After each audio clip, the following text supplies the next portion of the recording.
कर्म करो और फल की इच्छा मत करो। समय कभी किसी के लिए नहीं रुकता। व्यक्ति जो भी चाहे वह बन सकता है यदि वह विश्वास के साथ इच्छित वस्तु पर लगातार चिंतन करे। मन की हलचल, होश, सांस और भावनाओं के माध्यम से भगवान की शक्ति सदैव तुम्हारे साथ है। शांत रहने से सभी दुखों का अंत हो जाता है और शांत मन मनुष्य की बुद्धि को शीघ्र ही स्थिर करने में और परमात्मा से मिलन करने में सहायता करती है।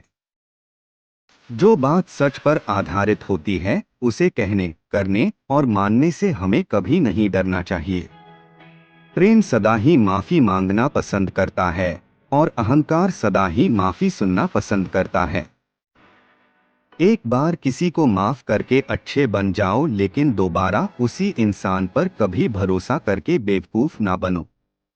धर्म केवल हमें रास्ता दिखाता है, परंतु मंजिल तक तो कर्म ही पहुंचाता है। इंसान की इच्छा पूरी नहीं होती है तो उसका क्रोध बढ़ता है, और उसकी इच्छा पूरी हो जाती है तो लोभ बढ़ता है। इसलिए जीवन की हर स्थिति में अपने धैर्य को बनाए रखें। आज यदि आपके दिन बुरे चल रहे हैं तो कल अवश्य ही अच्छा होगा। आप केवल निस्वार्थ भाव से अपना कर्म कीजिए। जो मार्ग ईश्वर ने आपके लिए खोला है उसे कभी भी कोई बंद नहीं कर सकता है। मनुष्य का जीवन केवल उसके कर्मों पर आधारित होता है। वह जैसा कर्म करता है उसका जीवन वैसा ही हो जाता है।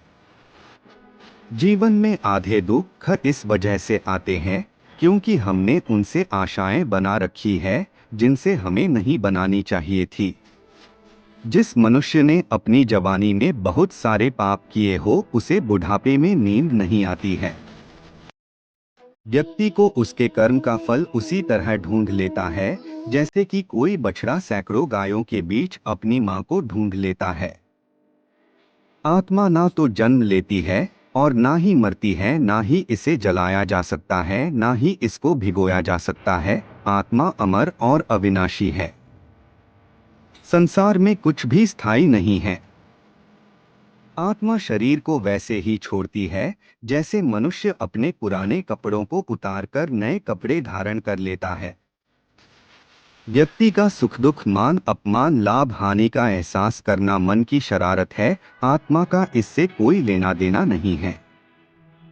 जब यह संसार ही स्थायी नहीं है तब इस संसार की कोई वस्तु कैसे स्थायी हो सकती है। मैं इस संसार के सभी जीवों में विद्यमान हूँ। मैं चींटी में भी हूँ और हाथी में भी। संसार के सारे रिश्ते नश्वर हैं और केवल शरीर से जुड़े हुए हैं। जैसे ही व्यक्ति की मृत्यु होती है और आत्मा शरीर को छोड़ देती है, आत्मा का शरीर से जुड़े रिश्तों से कोई नाता नहीं रहता।